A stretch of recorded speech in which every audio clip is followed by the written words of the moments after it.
Taliban, TTP और BLA के हमले से पाकिस्तान इस कदर बौखला गया है कि वो अपनी खींच अपनी ही मासूम जनता पर, अपने ही जर्नलिस्टों पर, अपने ही पत्रकारों पर उतार रहा है। पाकिस्तान के वो यूट्यूबर जो पाकिस्तान की आवाम की आवाज बनने की कोशिश कर रहे थे, पाकिस्तान की आवाज दुनिया तक पहुंचा रहे थे, उन्हें रातों रात लापता कर दिया गया है। पाकिस्तान की सरकार, वहां की आर्मी पर आरोप लग रहे हैं कि यूट्यूबर्स लापता कर दिए गए हैं और इनके पीछे वहां की सरकार और आईएसआई और आर्मी यानी कि मुनीर का हाथ है। ये यूट्यूबर्स भारत की तरह पाकिस्तान को बढ़ने के लिए कहते थे। ये कहते थे भारत जैसे डेवलप हो रहा है वैसे पाकिस्तान को भी डेवलप होना चाहिए। ये कहते थे कि भारत की ग्रोथ जिस तरह से हो रही है, भारत जिस तरह से नई टेक्नोलॉजी को एक्सेप्ट कर रहा है, आगे बढ़ रहा है, उससे पाकिस्तान भी रूबरू हो, उसी रफ्तार से पाकिस्तान चले। लेकिन यह बात वहां की सरकार, वहां की सेना को पसंद नहीं आई और पिछले एक हफ्ते से इनके यूट्यूब चैनल पर किसी तरह का कोई अपडेट नहीं मिल पा रहा है। कई जानकार यह भी दावा कर रहे हैं इनमें से कुछ यूट्यूबर्स को मार दिया गया है। ऐसे 12 यूट्यूबर जिनके चैनल पर आकर पाकिस्तान की आवाम अपनी आवाज बुलंद करती थी, उनका कहीं कोई पता नहीं चल पा रहा है। ये कुछ मामलात होते हैं, उसके मुताबिक जो कानून के तकाजे हैं वो पूरे करने पड़ते हैं सबको, लेकिन अगर कोई ऐसा करेगा तो उसको जवाब भी देना पड़ेगा। ऐसे ही है, कानून के मुताबिक कोर्ट में उसको जवाब भी देना पड़ेगा। यूट्यूबरों का मसला चल रहा है। उसके अलावा लोग, बड़े लोगों ने मुझे भी मैसेज किए कि अंकल शमशाद ठीक है, जो आपने बताया था कि पुलिस मेरे भी घर आई और वो लोग वो भी पूछना चाह रहे हैं और यूट्यूबरों की बात करना चाह रहे हैं। तो हम क्या कर सकते हैं उनके लिए? देखें ना, वो फ्रीडम फाइटर अगर कोई बात करता है, आपके हिसाब से क्या ऐसे पाकिस्तान के कानून में है कि आप ओपनली बात नहीं कर सकते? या आप किसी मुल्क की, आप देखें इंडिया में कितने लोग हैं जो पाकिस्तान की बात कर रहे होते हैं, ठीक है, इवन के तारीफ कर रहे होते हैं। तो क्या इसका मतलब ये है कि उनको भी दहशतगर्द या वो एंटी स्टेट करार दे दिया जाएगा? पाकिस्तान में, लाहौर में ऐसे लोग हैं जो हमें कहते हैं आओ जी चलें, चलो आओ, कश्मीर पे बड़ा जुल्म हो रहा है, आओ इंडिया का झंडा जलाएं। मैं कहा हम इंडिया का झंडा नहीं जलाएंगे, हम इसका काम में बिल्कुल नहीं है। ना कोई, ना इसराइल का, ना अमेरिका का, ना झंडा तो सलामी लेने के लिए होता है, किसी मुल्क का भी हो, पाकिस्तान का हो या गैर मुस्लिम का हो या गैर मुल्क का हो, कोई भी हो, झंडा तो लहराने के लिए होता है, ऊपर सर से ऊपर होता है और उसको सलूट किया जाता है, उसको सलामी दी जाती है, आग नहीं लगाई जाती। हेलो दोस्तों, जैसा कि अपने हाईलाइट में देखा, भारत के पड़ोसी मुल्क पाकिस्तान में इन दिनों यूट्यूबर शोएब चौधरी और सना हमजाद कथित तौर पर फांसी की सजा दोनों की खबर माहौल गर्म है। हालांकि अभी तक इस मामले में संबंधित कोई आधिकारिक पुष्टि नहीं की गई, लेकिन वहां के सोशल मीडिया पर मुद्दे आग की तरह फैले। इस तरह की बातें ने इसलिए की भी रफ्तार पकड़ ली क्योंकि 2 हफ्ते दोनों से यूट्यूबर कोई भी वीडियो अपने चैनल पोस्ट नहीं किए हैं। कोई दूसरे पाकिस्तानी कंटेंट क्रिएटर ने इस मुद्दे पर अपनी बात रखी भी नहीं। तो दोस्तों चलिए देखते हैं पाक मीडिया इस पर क्या रिएक्शन देता है और उनका क्या कहना है इस वीडियो के बाद। अजहर सिद्दीकी साहब, सबसे पहले आपका बहुत बहुत स्वागत है इंडिया डेली पर। मेरा पहला सवाल सर आपसे यह है कि क्या पाकिस्तान में हक, हुकूक या फिर यह बताने वाली जनता को क्या ऐसे ही उठा लिया जाता है? ये जो यूट्यूबर्स कहते थे कि भाई आपको भी भारत की तरह तरक्की करनी चाहिए, वो भारत की तारीफ तो नहीं करते थे लेकिन कहते थे भारत जिस रफ्तार से तरक्की कर रहा है आप भी उसी रफ्तार से तरक्की कीजिए। दोनों एक ही खित्ते के हैं। सिद्दीकी साहब, बहुत शुक्रिया जी। मेरी आवाज आ रही है, आप तक पहुंच रही है? बिल्कुल आ रही सर। अच्छा, देयर इज सम डिस्टॉर्शन। कोशिश करूंगा कि मैं आपके तक बता दूं बात आपको। जो बात आप रिपोर्ट कर रहे हैं, देखें, इसमें तो कोई शक नहीं है कि पाकिस्तान के अंदर आज़ादी इज़हार राय पर पाबंदी है। यानी आप सच बोलना चाहें तो there are number of restrictions. वो आर्टिकल 19 और 19 से universal declaration of human right, ICCPR, अगर बैन अवी तौर पर भी देखें तो ये रिस्ट्रिक्शंस मौजूद हैं और उसके लिए बड़ा मुश्किल है। हमने कई हालात देखे हमारे जर्नलिस्ट का सहाफ़ियों के साथ, चाहे वो अरशद शरीफ हो, इमरान रियाज हो, जमील फारूकी हो और बहुत से सहाफ़ियों के नाम है। शाकिर अवान को पिछले दिनों उठाया गया था। तो ये तो एक हकीकत है कि यहाँ आप सच कहना जरा मुश्किल है। देखिए, मैं रेगुलेट करने का तो कायल हूँ कि आपने सोशल मीडिया को रेगुलेट करना है तो रेगुलेट करें ना, लेकिन ये तरीका नहीं है कि लोगों को पकड़ लेना, गिरफ्तार कर लेना, झूठे पर्चे दर्ज कर लेना। और उन पर्चों का नतीजा क्या निकला है? यानी 2-2.5 साल से जो फसाइयत पाकिस्तान के अंदर चल रही है, उसके नताइज बताएं ना, कोई कैसे नताइज निकले हो। और इसीलिए पूरी दुनिया में आवाज उठ रही है। तो आपने देखा होगा यूनाइटेड नेशन का वर्किंग पेपर जो है इमरान खान की आर्बिट्ररी डिटेंशन के ऊपर, वो पेपर आया। फिर यूएसए की पार्लियामेंटेरियन ने देखा, हम तो जो बाइडेन इंतजामिया के सख्त खिलाफ हैं कि जो हालात पाकिस्तान के अंदर बने वो अपनी जगह है, लेकिन यूएसए की पार्लियामेंटेरियन ने ह्यूमन राइट वायलेशन के ऊपर आवाज उठाई। फिर इसी तरह यूके की पार्लियामेंटेरियन ने आवाज उठाई। तो ये एक तवाना आवाज है तो हम नहीं समझते कि बुनियादी हकूक पूरी दुनिया के अंदर जहां जहां पामालियां चल रही हैं, और हम आपके सामने हैं, कश्मीर के अंदर जो हालात चलते रहे हैं, इंडिया के अंदर जो ह्यूमन राइट वायलेशंस चलती रही हैं, हम लोग उस पर भी आवाज उठाते रहे हैं। और ये law speak the same language whether in peace, और बात पूरी दुनिया के अंदर जब ह्यूमन राइट्स की वायलेशन होगी तो आवाज उठानी है, वो चाहे कोई मुल्क हो, चाहे भारत हो। अगर पाकिस्तान के अंदर भी ये सारा काम इस तरह चल रहा है तो इस पे आवाज पूरी दुनिया में उठनी चाहिए। अगर हमें एक दूसरे का बड़ा बड़ा ध्यान रखना है, लिहाज रखना है। नहीं, सिद्दीकी साहब, हमारे यहाँ किसी फॉर्मर प्राइम मिनिस्टर को उठा के कालकोठरी में नहीं डाला जाता। अव्वल बात तो ये। दूसरी बात, पीटीआई का क्या हश्र किया वहां के हुक्मरानों ने, ये तो पूरी दुनिया के सामने है। ये बात तो किसी से छिपी नहीं है। क्या फ्री एंड फेयर पॉलिटिक्स है वहां पर? क्या लेवल प्लेइंग फील्ड इक्वल है पॉलिटिशियंस के लिए, यूट्यूबर्स के लिए, जर्नलिस्ट के लिए? आपने खुद ये बात स्वीकारी है। इमरान खान बताइए, किस बात तोशाखाना मामले में अगर उनको अंदर रखा हुआ है, उनके ऊपर 10-50 और फर्जी केस डाला हुआ है। देखिए जहां तक ये बातें है ना, चूंकि हमारे यहाँ कानून, हमने जो मसाइल हमारे लिए ना, हमारी सियासी जमातों ने कुछ सीखा नहीं है। हमारी सियासी जमातों को मुल्क में जमहूरियत की मजबूती के लिए आगे आना चाहिए, फ्रंट लाइन में किरदार अदा करना चाहिए, वो नहीं अदा कर पाई, तो एक हकीकत नजर आ रही है। लेकिन साथ साथ हमने मिसाल के तौर पर ये 26वीं आईनी तरमीम अगर आप देखें कि अदालतों को कंट्रोल करने के लिए जितने मामला है, ये बड़े तकलीफदेह मामला है, और हम समझते हैं कि यहाँ बैठ के तमाम सियासी जमातों को इकट्ठा बैठना चाहिए और ये सारे इश्यूज को लेकर चलना चाहिए। लेकिन जहां तक इस तरह के वाकयात का ताल्लुक है, ये वाकयात मैं कहूँ कि पूरी दुनिया के अंदर नहीं है। मैं राजीव गांधी साहब का दौर या मोहतरमा इंदिरा गांधी साहबा के साथ क्या हुआ, इस मुल्क के अंदर ये सारा कुछ हुआ है ना, तो वो वाले मामला तो अपनी जगह पर मौजूद है। लेकिन जो पाकिस्तान के अंदर इस वक्त के हालात चल रहे हैं ना, हम सियासी जमातें उसको सोच नहीं पाई। मैं ये यूट्यूबर जो अभी आपने नाम बताए हैं ना, मेरे पास अभी इन्फॉर्मेशन अभी ऐसी है नहीं, क्योंकि इन्फॉर्मेशन आपने बताया है कि कोई शायद वीडियो अपलोड नहीं हुई। इस सारे मामले को हम देखेंगे और हम अपने तौर पर बिल्कुल तहकीक भी करेंगे, और उसमें अगर कुछ एक्शन बनता है क्योंकि हम सहाफी बरादरी के साथ खड़े हैं तो जरूर उठाएंगे हम इस बात को, और हम ह्यूमन राइट वायलेशन के हवाले से बिल्कुल पीछे नहीं हटेंगे, चाहे किसी मुल्क के अंदर भी हो। ठीक है सिद्दीकी साहब, बहुत बहुत धन्यवाद हमारे साथ जुड़ने के लिए और अपना कीमती वक्त हमें देने के लिए। सिद्दीकी कह रहे हैं कि भाई पाकिस्तान में जो हालात हैं वो कुछ ठीक नहीं है। पाकिस्तान में खुलकर कहने पर, सच्चाई बताने पर कार्रवाई की जाती है, एक्शन लिया जाता है, और यही यूट्यूबर्स के साथ हो रहा है। अभी थोड़ी देर पहले इंडिया डेली पर खुद पाकिस्तान की बड़ी पत्रकार आरजू काजमी आई थी। आरजू काजमी को आप जानते होंगे, बहुत फेमस जर्नलिस्ट है पाकिस्तान की, जो बहुत लेवल से बात करती हैं, इक्वली बात करते हैं, बैलेंसिंग बात करते हैं। उन्होंने कई बड़े खुलासे किए। उनके चैनल पर, यूट्यूब चैनल पर 5 लाख से ज्यादा सब्सक्राइबर हैं।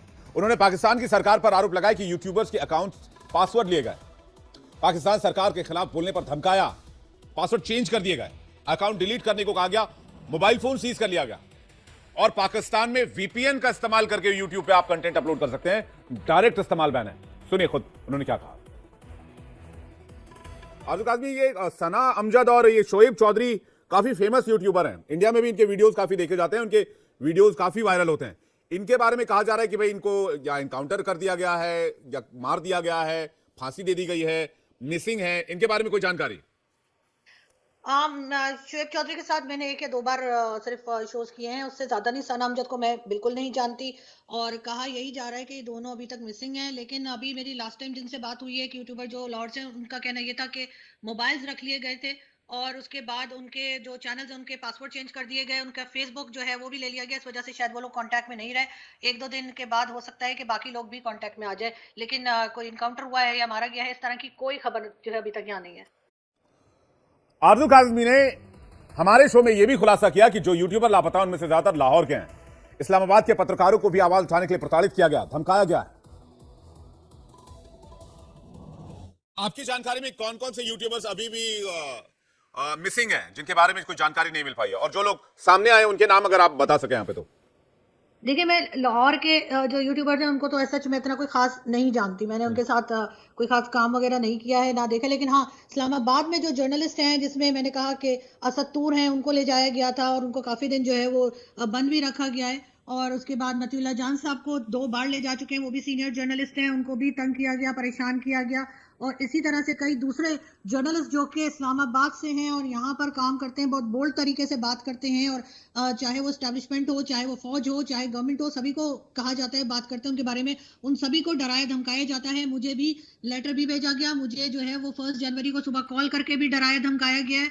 और ये और बात है कि हम लोगों ने बात करनी नहीं छोड़ी, और जब तक कह लीजिए कि हम कर सकेंगे बात, हम डेफिनेटली करते रहेंगे। और लाहौर के जितने यूट्यूबर्स हैं उनके लिए भी मैं कहूंगी कि वहां उनको छोड़ा जाए, उनके लिए जो परेशानियां उनको दी जा रही हैं उससे मत डरिए। वो इतना कोई खास बात नहीं कर रहे होते। अगर सारी मीडिया पर मालूम है लोगों को, पूरे इंटरनेट पे मौजूद है भारत क्या कर रहा है क्या नहीं कर रहा है, किस तरह से कश्मीर में काम हो रहा है या किस तरह से इन्वेस्टमेंट हो रही है, तो वो उन बेचारों को बंद कर देने से, उनको हम लोगों को डरा धमका के चुप करा देने से सच्चाई तो नहीं बदल जाएगी। आप हुए। और सेकंड हम बात करेंगे, क्योंकि आपको भी बड़ी कॉलें आ रही होगी सुहेब चौधरी और सना अमजद के बारे में, जो यूट्यूबर थे। क्या कहना चाहेंगे, आपको जो कॉलें आई या आपका एक्सपीरियंस कैसा रहा, क्योंकि आपने खुद इस पर इंटरव्यू किया और इसने आपने इस चीज़ को फेस किया। मुझे भी इंडिया से और पूरी दुनिया से जो है ना वो मैसेज आ रहे हैं कि जी ये क्या मामला है, ज़रा देखें। तो वो अभी तक तो हमें कोई ऐसा मामला नज़र नहीं आ रहा सजाए मौत वाला। सजाए मौत वाली बात सजाए मौत वाला कोई ऐसा मसला अभी नहीं है, अल्लाह खैर करे। तो वो अगर उसको उठा के ले गए एजेंसी वाले, कोई पाकिस्तान की कोई एजेंसी उसको उठा के FIA ने नोटिस वगैरह भेजे थे, अगर वो उसको ले गए तहकीकात कर रहे हैं उसको जो है ना वो मामला, तो उनको देखते हैं हम कि अगर कोई मामला ऐसा हुआ तो फिर हम आपको बताएंगे। वैसे अभी फ़िलहाल जो है ना ये खबर झूठी है, ये किसी ने ऐसी शरारत की है सजाए मौत वाली। और वो सना अमजद जो है उसकी भी सजाए मौत वाली इतनी जल्दी सजाए मौतें नहीं होती, ये कुछ मामलात होते हैं उसके मुताबिक जो कानून के तकाज़े हैं वो पूरे करने पड़ते हैं सबको। लेकिन अगर कोई ऐसा करेगा तो उसको जवाब भी देना पड़ेगा, ऐसे ही है कानून के मुताबिक कोर्ट में उसको जवाब भी देना पड़ेगा। क्योंकि देखें ना अंकल, आप तो कोर्ट में होते हैं, आप तो जानते हैं सजाए मौत होती है, या आपने कत्ल किया हो या आपने कोई ऐसा जैसे दहशतगर्द होते हैं, ठीक है उन्होंने, तो आपको क्या लगता है, क्योंकि आप तो खुद मुझे इंटरव्यू देते रहे, हम तो इंडिया पाकिस्तान या डेवलपमेंट पे इसमें बात करते रहे हैं, तो आपको क्या लगता है कि किधर गलत बात हुई जो इस तरह बात बढ़ गई, कोई आपको लगता है कि गलत, क्योंकि आपका तो एक्सपीरियंस है। देखिए बात यह है कि पाकिस्तान में जो है ना ला कानूनियत है, और हम जो बात करते हैं ना वो हक़ की बात करते हैं कि हमने पाकिस्तान के ख़िलाफ़ कोई बात नहीं की। पाकिस्तान हमारा बहुत अच्छा है, अल्हम्दुलिल्लाह, अल्लाह की मेहरबानी है। हर तरह के मौसम है, हर तरह के शहर बड़े खूबसूरत है हमारे, और बड़ी पाकिस्तान में हमें हमारी कुदरती अल्लाह ताला ने मादनियात हमें इतनी दी हुई है पाकिस्तान में जिसकी इंतहा नहीं। सुई गैस दिया है, पानी दिया है, या नमक तक हमें अल्लाह पाक ने पहाड़ बना दिए, हर चीज़ के पहाड़ हैं। तो आपने सुना था कि वो सोने के ज़खायर भी निकले, सोने के ज़खायर भी निकले हैं, सब कुछ निकला है पाकिस्तान में, हर चीज़ है। हम पाकिस्तान की मुखालिफ नहीं है ना, पाकिस्तान की मुखालफत करते हैं, हम तो सिर्फ इंडिया की बात करते हैं कि देखो इंडिया में इंसानियत के साथ क्या सलूक हो रहा है और पाकिस्तान में क्या सलूक हो रहा है। इंडिया और पाकिस्तान को तो अगर तराजू में रख के तोले ना तो इंडिया आगे निकलेगा इंसानियत। तो इस चीज़ पे बात करते हैं जैसे कि भाई टूरिस्ट हमारे हवाले कर दो, ये जो मतलब जैसे मंदिर हैं या जैसे मुस्लिम मतलब लीडर थे जो इंडिया और पाकिस्तान के लीडर थे, तो ये हमारे पास करें कि हम गुरुद्वारों को जो चीज़ें थी पुरानी, जैसे ये बादशाही मस्जिद, ये सारी चीज़ें थी जैसे अब्दुल्ला भट्टी साहब की कब्र से होके, कि हम इनको खुद रेनोवेट करें ताकि टूरिस्ट हैं वो पाकिस्तान, हमारे पाकिस्तान को फ़ायदा है ना। हम तो इसकी बात करते थे और हम तो कहते थे कि अगर पाकिस्तान का पासपोर्ट बदतरीन पासपोर्ट है, अगर ये ऊपर जाएगा तो हमें ही फ़ायदा है ना। हम कहते थे कि अगर पाकिस्तान तरक्की करेगा तो ये हमें ही फ़ायदा है ना। देखे ना इंटीक जो है ना, इंटीक उसकी वैल्यू ज़्यादा होती है। बादशाही मस्जिद है, किले हैं जो मुग़ल ख़ानदान बना के गए, और फिर जो अंग्रेज़ों ने बनाए, मुग़लों के बाद जो अंग्रेज़ों ने बनाए वो उससे भी बड़े लाजवाब। हाँ जी, उन्होंने सड़कें बनाई, अंग्रेज़ों ने पुल बनाए बड़े बड़े, रेलवे आप देखें लाहौर हाई कोर्ट या उसके अलावा GPO वो अंग्रेज़ों ने सब रेलवे मुतारिफ करवाया। फिर हमारे सर गंगाराम साहब जो लाहौर के बहुत बड़े इंजीनियर थे, सारा लाहौर की इंजीनियरिंग, बड़ी बड़ी जो इमारतें हैं, हाई कोर्ट की इमारत, अजायब घर जो म्यूज़ियम है हमारा लाहौर का म्यूज़ियम, हाँ जी वो, और भी जो रेलवे स्टेशन हैं, और भी बहुत सारी जो इमारतें हैं वो सर गंगाराम बना के गए लाहौर के अंदर। और वो हॉस्पिटल उन्होंने बहुत बड़ा बनाया, सर गंगाराम हॉस्पिटल बहुत बड़ा हॉस्पिटल है।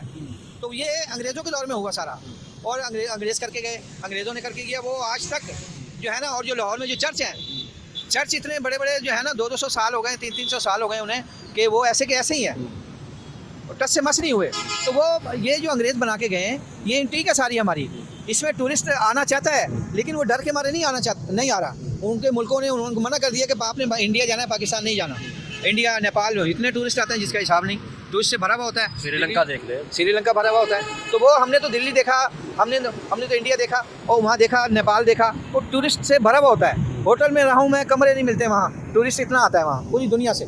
लेकिन पाकिस्तान क्या कहना चाहेंगे, हम तो इस पर बात करते हैं कि पाकिस्तान को बेहतर है। अभी आपने देखा होगा दो जो जर्मन जोड़े आए थे जिसके सिंध के इलाके में जिनको लूट लिया गया, तो जब ऐसी न्यूज़ आती तो आपको और मुझे दुख नहीं होता कि भाई इन चीज़ों को ठीक करो, कि इन चीज़ों को जब ठीक करेंगे तभी हमारा मुल्क बेहतर होगा। देखिए इन पे बात करनी गलत है, आप क्या समझते हैं? यही तो हम ये बातें करते हैं तो फिर हम क्या कहते जी ब्लैक लिस्ट हैं आप। हम ब्लैक लिस्ट कहाँ से हैं? हम तो हक की बात कर रहे हैं, हम कह रहे हैं पाकिस्तान को आगे जाना चाहिए।